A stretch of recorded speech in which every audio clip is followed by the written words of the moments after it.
Radhakun Giri Govardhan Ki Jai, Vrindavan Ki Jai, Mathura Ki Jai, Jagat Goswami Ki Jai, Yamunamai Ki Jai, Shrimati Vilasadeva Ki Jai, Samaveda Bhakta, Vrinda Ki Jai, Go.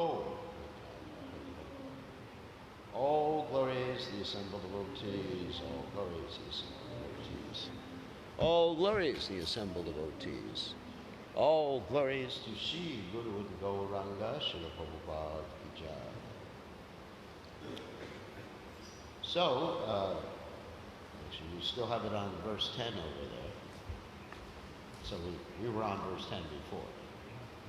So anyway, we're continuing with verse 10. So I'm just going to read the Sanskrit again, and then we'll continue reading the purports of verse 10 in Srimad Bhagavatam. So 10:30, 10. Pretty good. Om Namo Bhagavate Vasudevaya.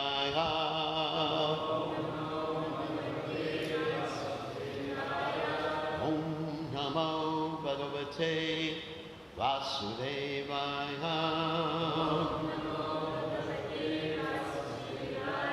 Om Namo Bhagavate Vasudevaya.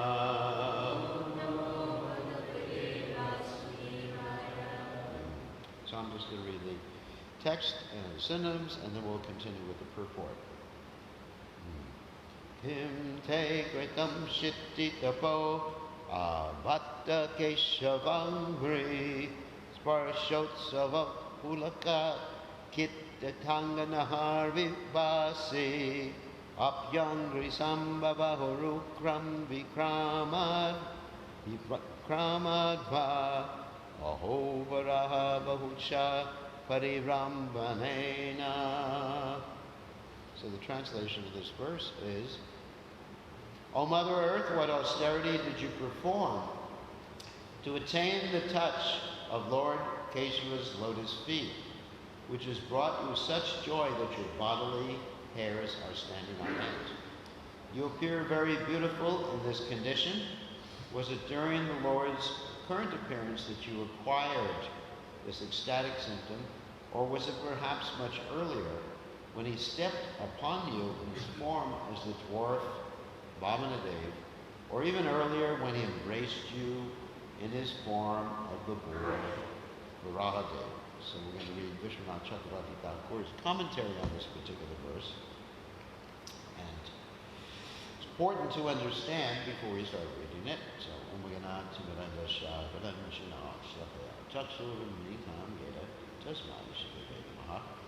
about Krishna's transcendental body, as it's stated, that Ishvara Parama Krishna Satchidananda Vigraha Anadu Radhir Govinda Sarva Karna. So he has a body of Satchidananda, and it is also described that Krishna can do anything with any part of his body that he wants. He can eat with his eyes, he can see with his ears, he can touch with his nose. Of course, we can all touch with our nose. So, because his body is transcendental, it's made of eternity, bliss, and knowledge. So, when Lord Boar touched the earth planet, he impregnated the earth planet. We talked about that story the other day. Because he could impregnate the earth planet just with a touch of his tusks. In the same way, Krishna impregnated this whole universe by saikshata, by looking at the universe.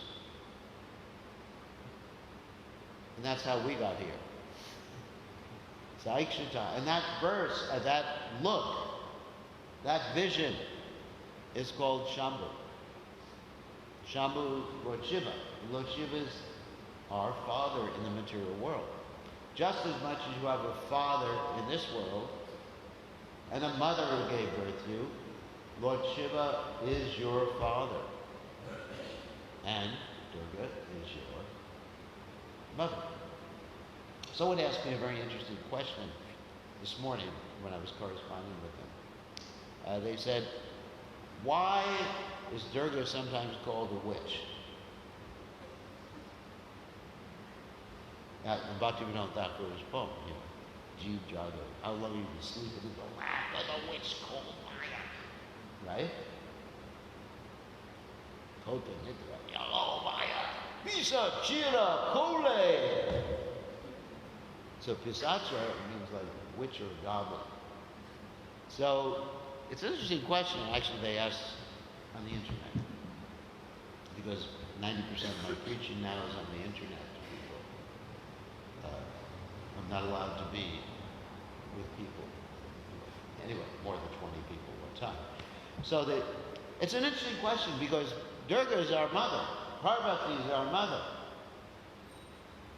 She's called Vaishnavi too. So why witch? Well, we have to understand the use of the word witch. Generally when we think of witch, we think of someone who rides on a broom. Sometimes the brahmacharis call the ladies witches. From Maya days. They're not. But let's unpack the word witch. So, just like bewitched. Bewitched means that someone is bewildered. So she's not a witch in the negative sense, but she bewitches us in this material world.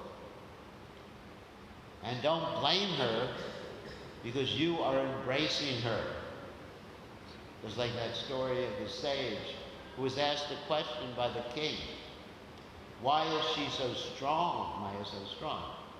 And the sage, instead of verbalizing or speaking the answer, he ran up to a pillar and he said to the pillar, embracing it, "Let me go, let me go." So we are responsible.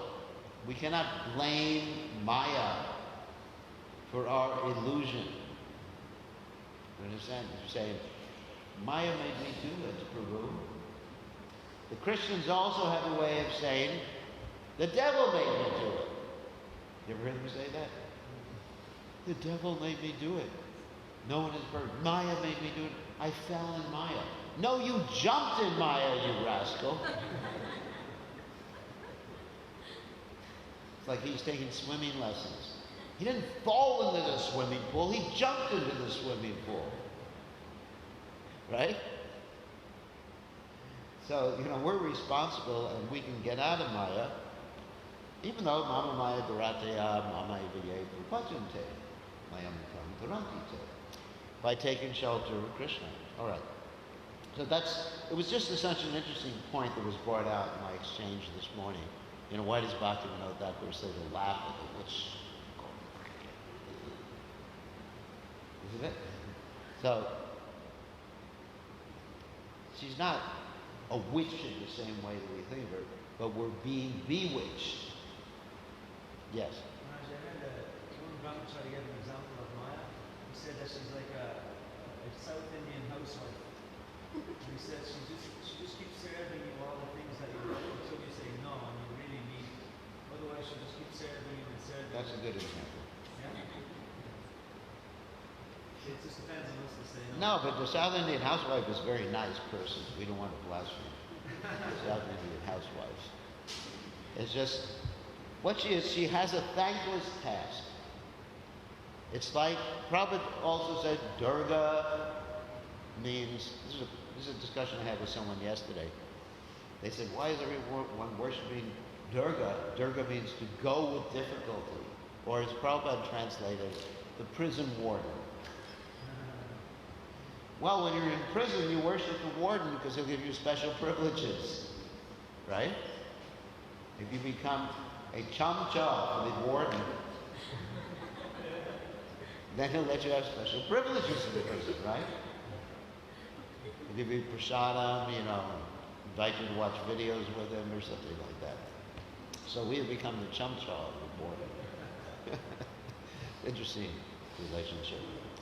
So, she's the warden of the prison house, and she will let us out when we appeal to Krishna.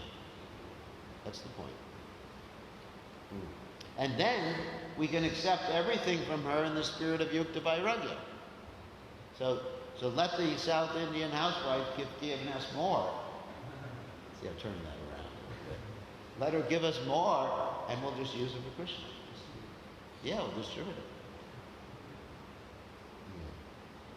And actually, Durga, Maya, anyway, she loves prasadam. And there's that whole story in the Chaitanya Mangal that many of you know, that when Lord Shiva got prasadam and she asked for it, Lord Shiva thought that she wasn't capable of taking prasadam. You know this story? Lord Shiva had got a little prasadam and she said, "Did you save any for me?" He stopped. She actually stopped his dancing. He was so ecstatic taking prasadam. And then he said, "No, you're in Maya. You're Maya. You're just material." And she got really angry at her husband, South Indian housewife. So she got really angry at her husband. And she said, "I'm going to make sure that Vishnu gives me prasadam." And she worshipped Vishnu. Lord Vishnu came down, and Lord Vishnu agreed to give her prasadam and give us, all of us, prasadam. Right? So, we respect her. She's our mother. Lord Shiva's our father. So we shouldn't think witch or bad. She's wonderful. She's Vaishnavi. But she's just doing what Krishna wants her. Like Yamaraj. He's wonderful. He's a Mahajan. But he's doing what Krishna wants to rectify us. Okay, so let's continue reading. I just wanted to give that brief explanation. So Vishwanath Chakravarti Thakur explains that because they're absorbed in meditation on Vishnu, they are probably not replying to us, but as residents of a holy place, they are hard-hearted since they don't say a word to us. So we're talking about like the trees and the creepers like this. After this, one gopi spoke. "Since we cannot tell who knows about Krishna and who does not, why do you criticize these residents of the holy place? We should ask that person who knows the truth." Oh, actually, I read this portion already. So, actually, I read this. I didn't read Jiva Goswami's commentaries. So, let's start with Jiva Goswami's commentaries. Asking about the footprints of Krishna, the gopis glance at the earth and then assume that the earth must have seen him since the earth is spread everywhere.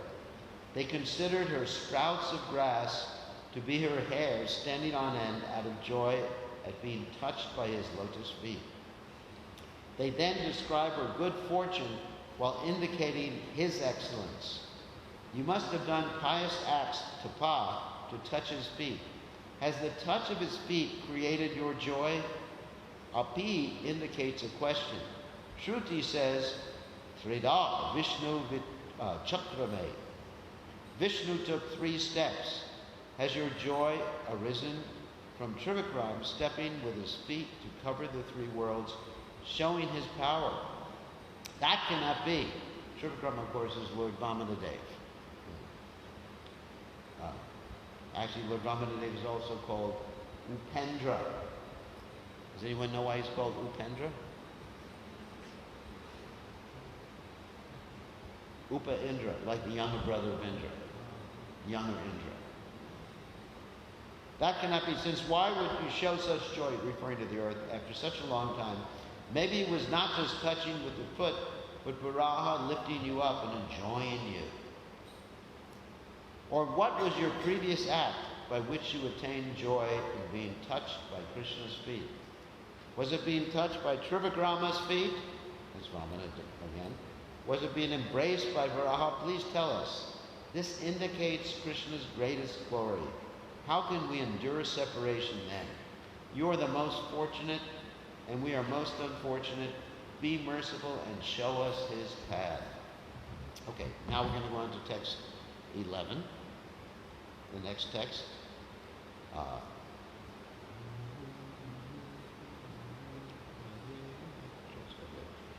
Apyena patyupagata priyayeha gatrais Hanvam risam sakisunu ritamachutava Akantanga sanga kuchakum kumaranjitaya Kundashraya kulapateri bhavati gandaha. O friend, Wife of the deer, has Lord Achyuta been here with his beloved, bringing great joy to your eyes? Indeed, blowing this way is the fragrance of his garland of kunda flowers, which is smeared with the kumkum from the breast of his girlfriend when he embraced her.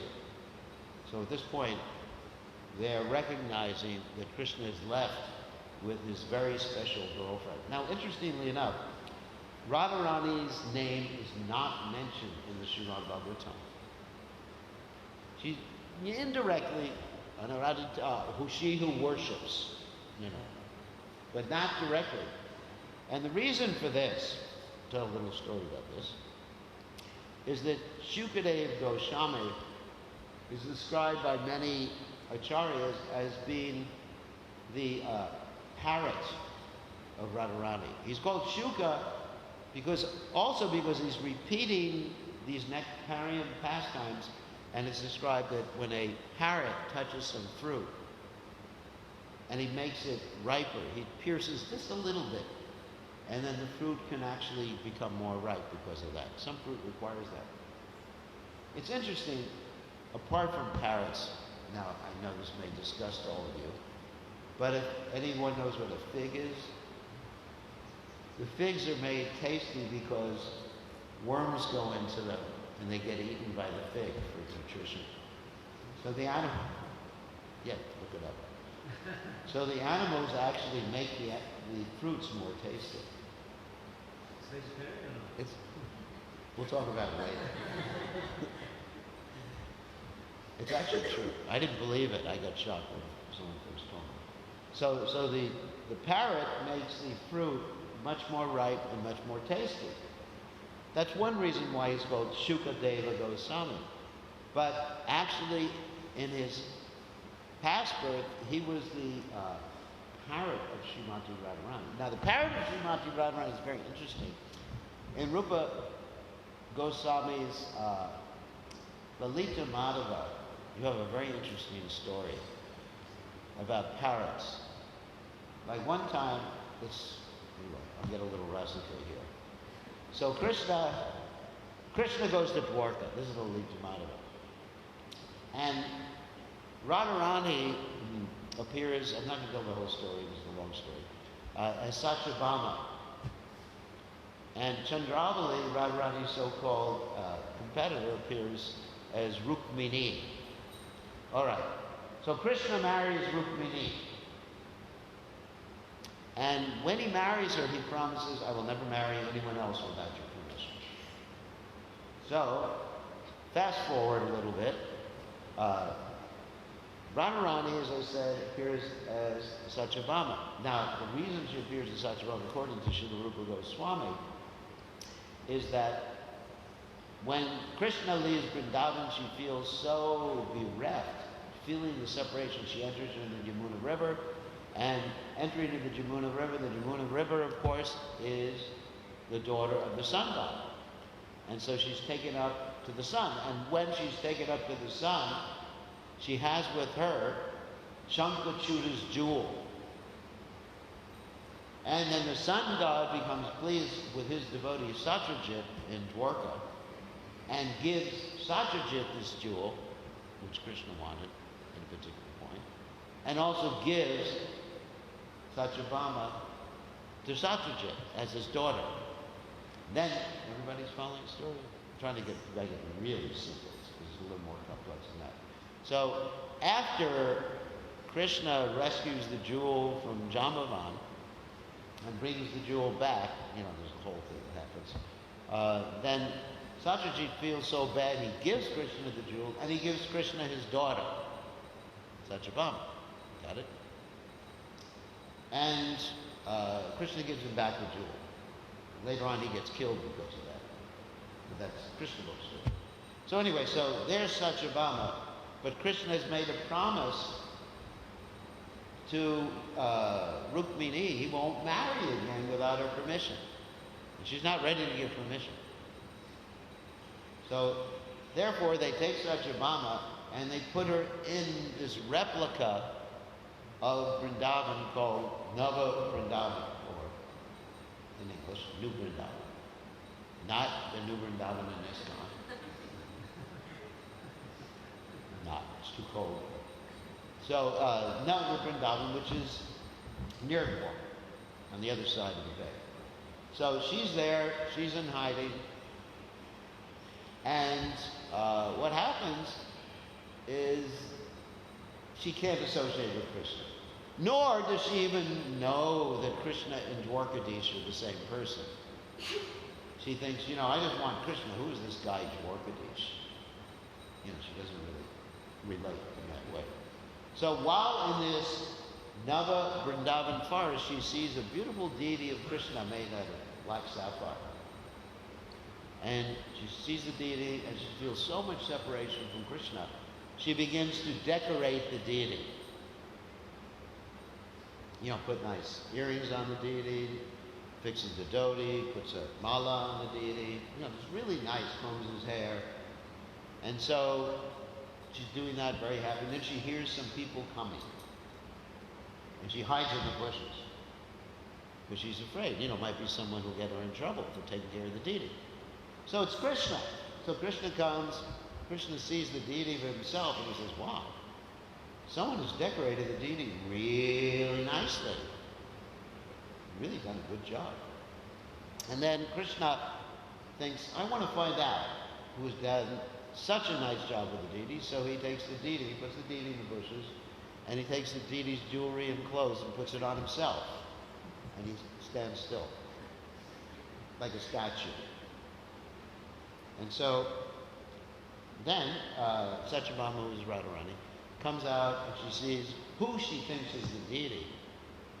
And she continues to decorate the deity. And she thinks, this is an amazing deity. Vishwakarma's done such a great job. And Krishna thinks that Satyabhama is a Radha deity. One of these like new animatronics. They have these like robots and things like that now. So Krishna is thinking, Vishwakarma has done such a great job constructing this deity, a Radharani deity. And she talks. And Radharani is thinking, Krishna talks too. The Krishna deity talks too. So eventually they discover it's each other. Okay. So then they begin to have pastimes sneaking around in this Nava Vrindavan forest. And Rukmini is getting a little suspicious, obviously. And so she does certain things. Actually one pastime they have is before I introduce Rukmini into the equation, is they have a pastime in a cave. They go into a cave together, and in that cave are pictures of all their pastimes in Vrindavan. And they're looking, it's like a couple will look at a photographic album sometimes, like this is marriage ceremony, this is when we were happy, what happened to us, So they're looking at all these pictures, Krishna dancing on Kaliya, and they're really happy looking at the pictures. Finally, they come to one picture that they get very upset with. And that's the picture of Krishna leaving Vrindavan. And the gopis standing in the path trying to block Krishna from leaving Vrindavan. So very upset, very, very upset with this whole thing. So, anyway, so that goes on. Then at one particular point, Rukmini begins to suspect something. So she gives Satyabhama her clothes, and she takes Satyabhama's clothes. And then Krishna one time addresses Rukmini, Satya. And Brinda Devi, there's a person named Nava Brinda, who is an expansion of Brinda Devi in Vrindavan, says, it's Rukmini. And Krishna says, oh, Rukmini. So Krishna's continually getting in trouble. So what happens is that Krishna has this whole plan we get into the parrot thing here. So Krishna has this whole plan to say that he's going somewhere, but actually he's going to stay with Satyabhama. So a parrot this parrot overhears, and the parrot goes to Rukmini and repeats the words. And then Rukmini says, I'm going to send Satyabhama away so she'll never come back. So the parrot flies back and repeats Rukmini's words.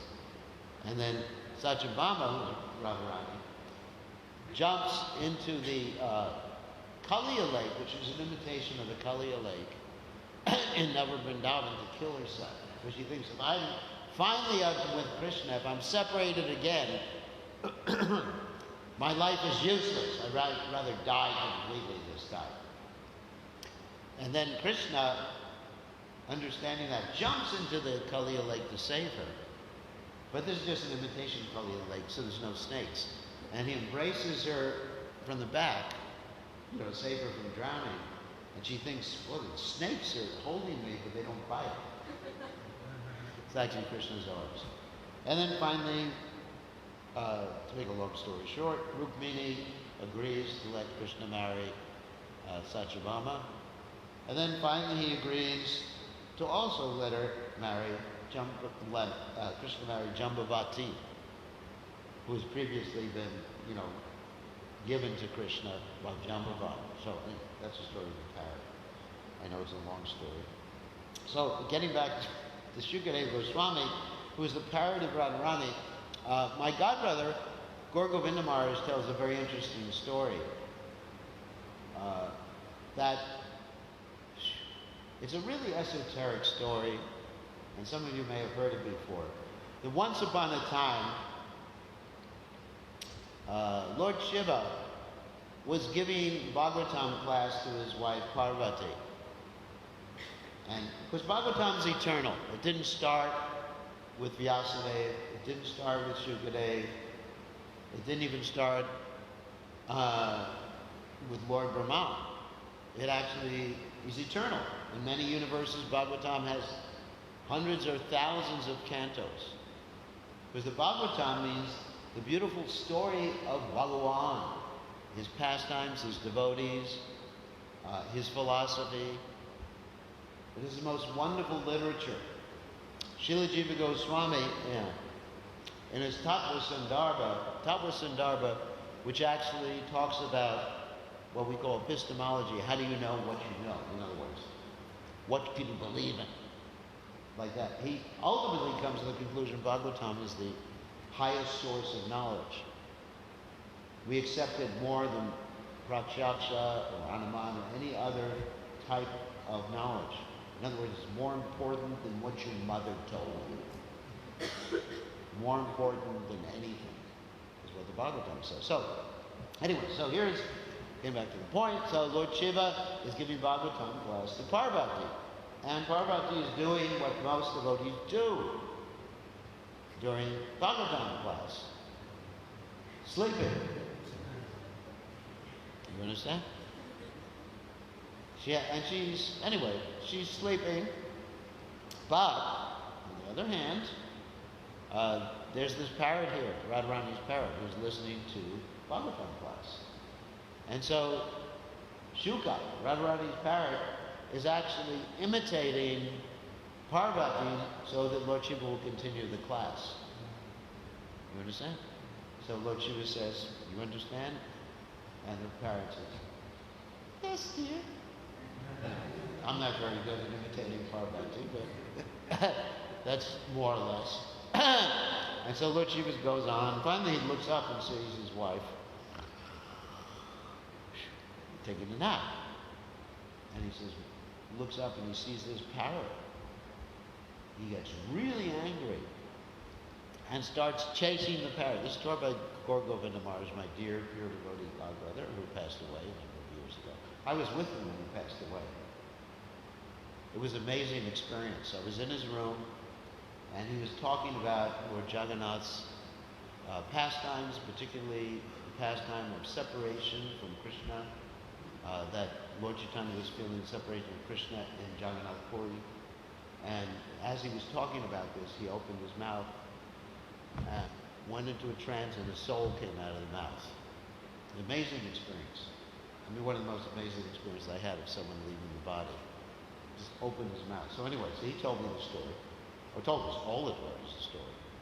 And so the parrot, Rushuka, gets very full of anxiety and flies away. At the same time, same moment, you don't blame me for the story. At the same moment, there's another Bhagavatam class going on, and Srila Vyasadeva is giving Bhagavatam class to his wife, speaking to his wife, and she's listening. Not only listening, she has her mouth open. And the parrot flies into her mouth. Anyway, that's the story he told. I know it's very esoteric, not the way that most people take birth in this world. But it's the parrot also, getting back to let me explain it. The parrot has a spiritual body. So the parrot in a spiritual body, not the parrot body. Because you swallow a parrot, you die. You choke. But the parrot spiritual body entered, and that was Shukadeva Goswami. And so the reason he could not mention Radharani's name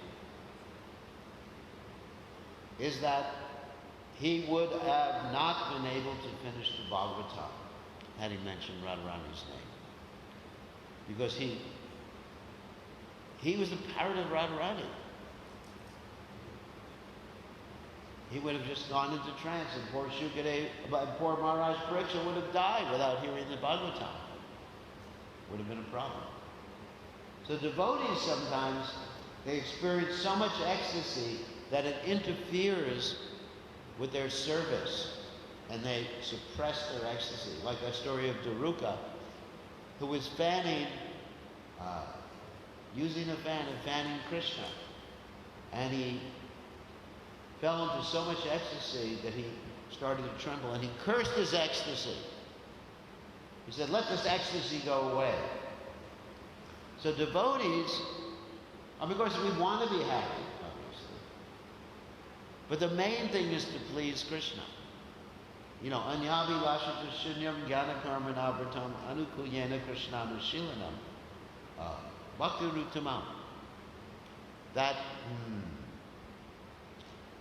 pure devotional service means simply to please Krishna, the desire to please Krishna, to be active at it, and to be devoid of any other motivation. And so if a devotee's ecstasy gets in the way of service, we're not interested in ecstasy. If a devotee is going back to a pure devotee, if the pure devotee is going back to Godhead, interferes with his service.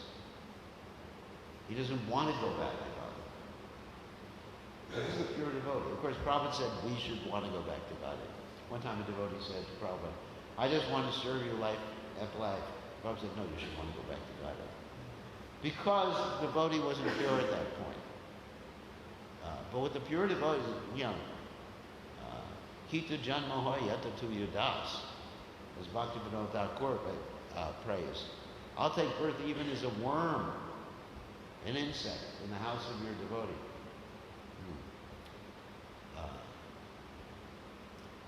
Brahma Janma Nahayash.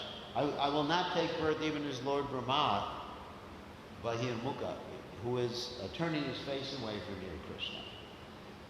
So this is the pure devotee's consciousness. So, therefore, Shukadeva Goswami, to avoid being in ecstasy, didn't mention Radharani's name.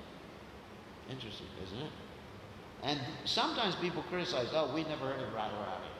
For example, now we're getting to a whole other class, which I haven't planned on. For example, in Jaipur, around the time of Vishwanath Chakravarti Thakur and Baladev Vijayabhushana, there were these people called the Ramanandis. They were actually from South India, influenced from the Sri Vaishnava sect. And they were very upset that Radharani was with Krishna on the altar, particularly Radha Govinda deities. They looked at the deities and says, "Where? Does it mention Radharani?" Nah, can't have Radharani with Krishna. Krishna should be by himself. And so they persuaded the king that he should take Radharani off the altar and put her somewhere else. And a famous story. And then when Vishwanath Chakravarti Thakur, the great Rasacharya, heard this, he got so upset. He was ready to go to Jaipur to take care of it, but Jaipur, walking from Vrindavan, probably would take, I don't know, 2 weeks or a week or two or something like that, isn't it?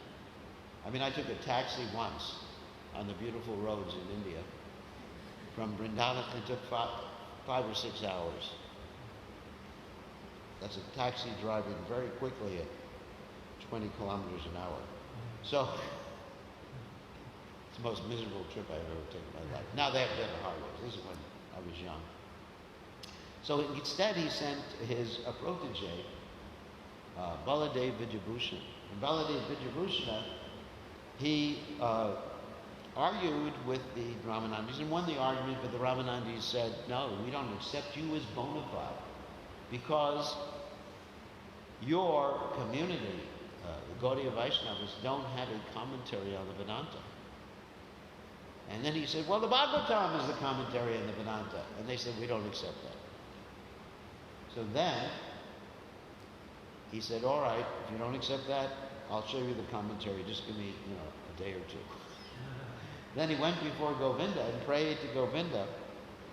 He said to Govinda, please give me the intelligence. Govinda dictated to him this whole commentary. It's called the Govinda Bhashya.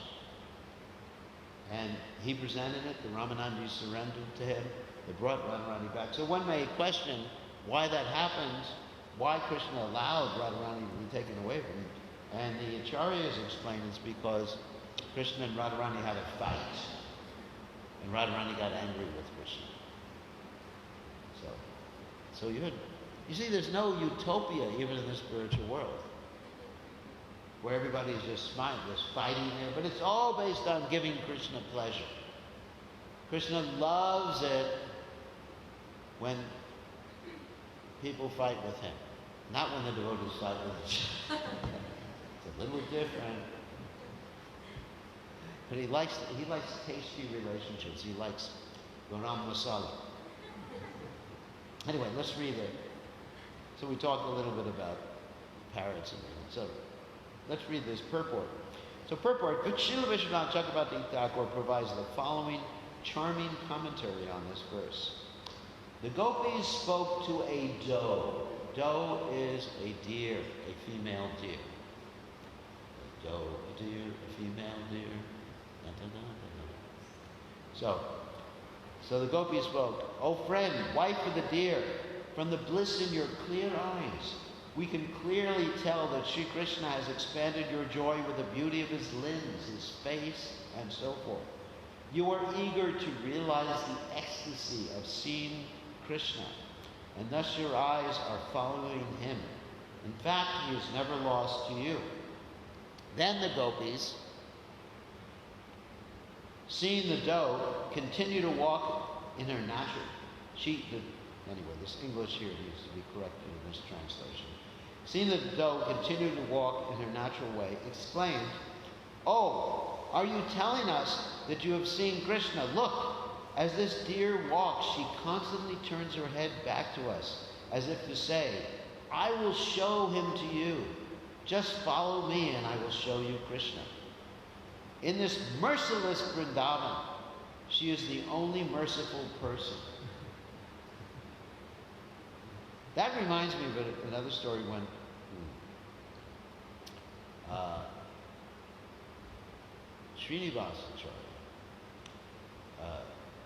Srinivasacharya, there's an interesting story, how he also considered Vrindavan to be merciless.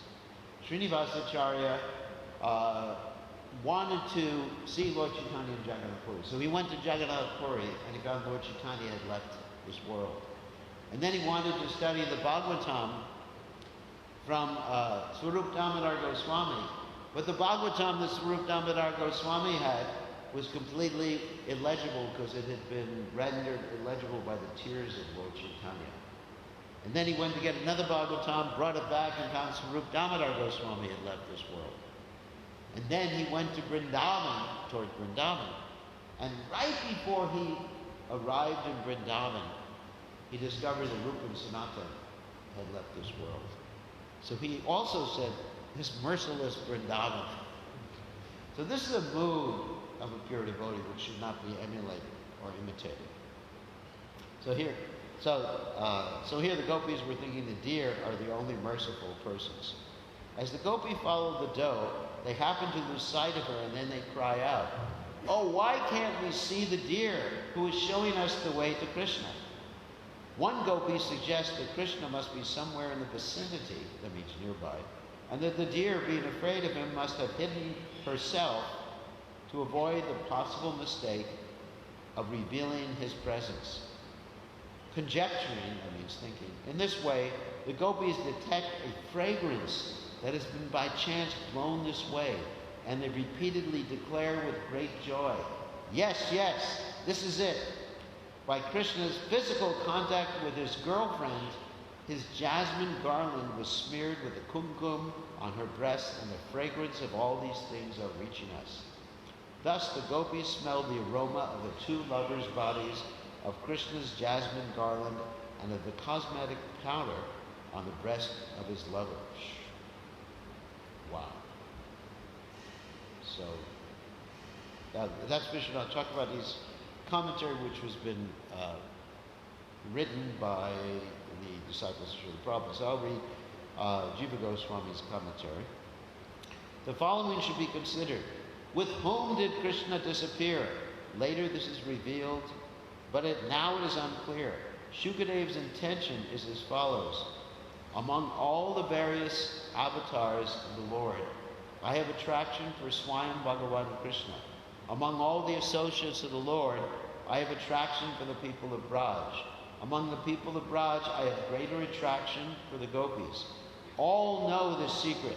Among all the gopis, I have the most attraction for Radhika. Everyone does not know this. The greater attraction is because of the greatest excellence. I hesitate to reveal her directly, but I wish to reveal my heart for fear of being miserly and giving knowledge. This is Shukadeva Goswami's consciousness. Wow. I could even read this again. Better not.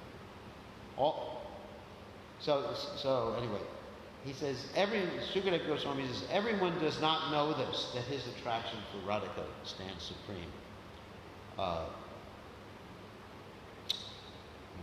I hesitate to reveal her directly, but I wish to reveal my heart for fear of being miserly and giving knowledge.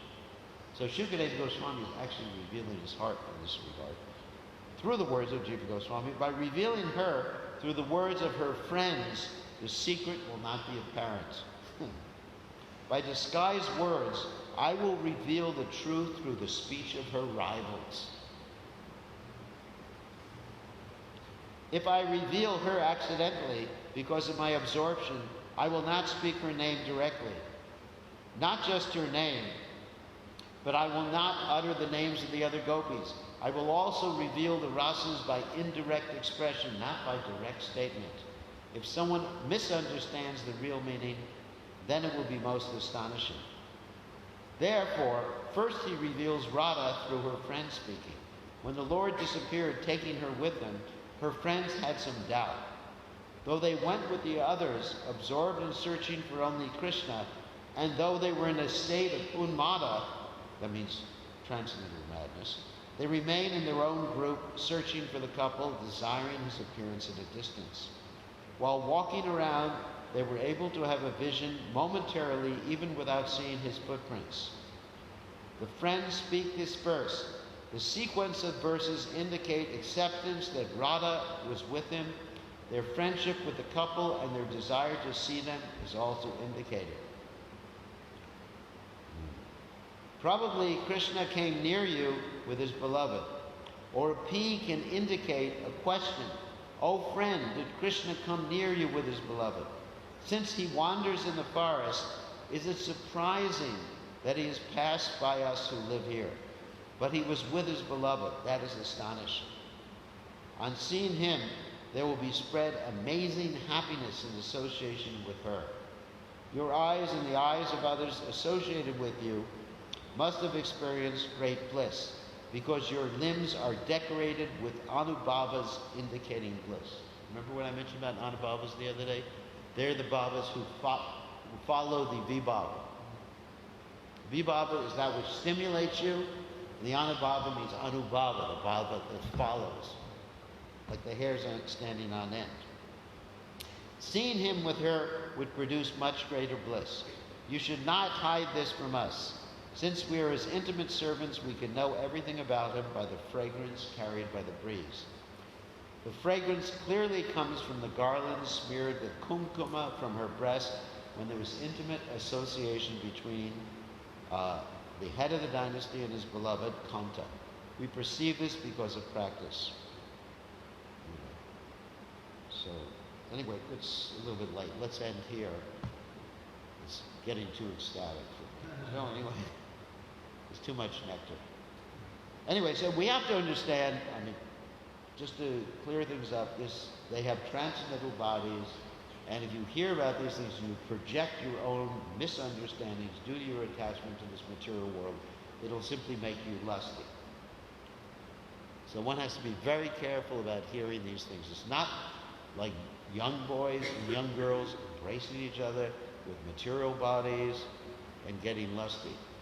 Radharani is simply thinking of pleasing Krishna. Her all be all, end all is to give Krishna pleasure. She says in the last chapter of the Chaitanya Charitamrita with Lord Chaitanya's words, that if her misery gives Krishna pleasure, then her misery is her pleasure. That is Radharani's consciousness.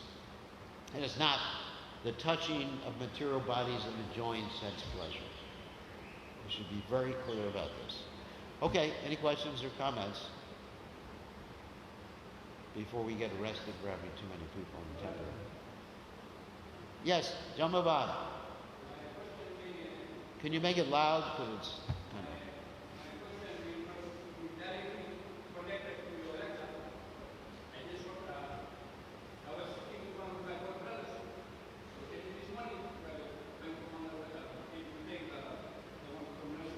Yeah.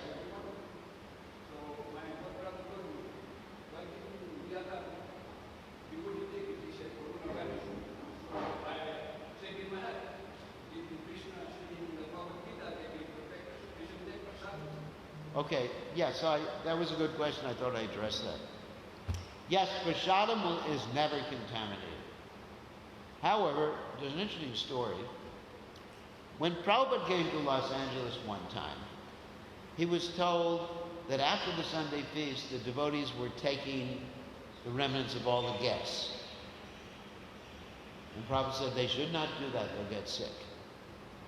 So the question is, if prasadam is never contaminated, why would they get sick from taking the remnants of all the guests? Well, the reason is because the prasadam itself is not contaminated, but if you put something on it, that thing can be contaminated. So a virus is very small, smaller than me, smaller than my soul, not smaller than my soul. Actually, it's bigger than my soul. The soul is only 10,000 to the hair, virus is big. And so on a flower or on a cartel, there's some viruses there. I can see them. Well, they're the coronavirus, not the coronavirus. So on the cartel, I assure you that on this cartel there are viruses. Not the coronavirus, but I assure you there's bacteria on it, viruses, and most of those will not give you any trouble. However, and the cartel is pure, it's being used for Krishna. But what's on it may be problematic. So that's really the point. So all over the world, and this is actually coming from the international GBC, we've told the temples not to pass flowers around and the scent either. Not that the flowers are never contaminated, prasadam is never contaminated, If you're in Vrindavan with the Brajabasis, they used to celebrate Govardhan Puja by throwing Prashadam at each other and picking it up from the ground and eating it. But that's in Vrindavan, over 5,000 years ago, before the Kali Yuga advented, before Kali virus, the Corona Kali, whatever virus. And so we should be careful. You know, there's a lot of recommendations now. We don't shake hands anymore. We go namaste. Even there is political leaders in the United States who are doing namaste to each other now. So this is bringing people to Krishna consciousness. Right, so I think we just have to be careful because we have to protect the lives of these devotees. That's my concern. You know, personally, I am not concerned about getting the coronavirus. If Krishna wants me to get it and I die, I die. There's no problem for me. But I don't want any of you to die. You understand? Just like if I have to go back to the United States and I'm exposing the airport to so many people, I'm going to put myself into isolation voluntarily for 2 weeks to protect the devotees. So I'm very concerned because you are all rare souls. I'm not. But you are all rare souls and I don't want any of you to get sick. And that's why, okay? Because I love you all. Okay? And I want to, an ounce of prevention is worth what? Anyone know that statement? An ounce of prevention is worth a pound of cure. You never heard that? You never heard that before. An ounce of prevention. That's why I follow the diet I follow, because I'd rather not be in the hospital, especially here in Fiji.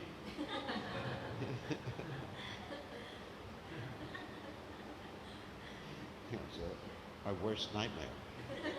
So, on that happy note, I think we should end class now. And we have a full day of service to the Supreme Personality of Godhead. And there's no Sunday feast.